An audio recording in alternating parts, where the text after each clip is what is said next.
إن الذين قالوا ربنا الله ثم استقاموا تتنزل عليهم الملائكة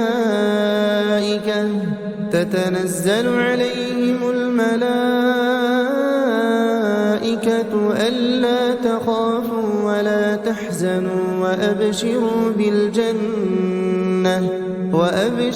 بالجنة التي كنتم توعدون نحن أولياؤكم في الحياة الدنيا وفي الآخرة ولكم فيها ما تشتهي أنفسكم ولكم فيها ما تدعون نزلا من غفور رحيم ومن أحسن قولا ممن دعا إلى الله وعمل صالحا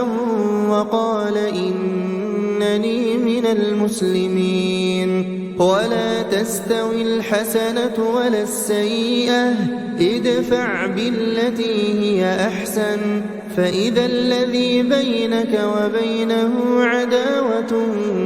كأنه ولي حميم وما يلقاها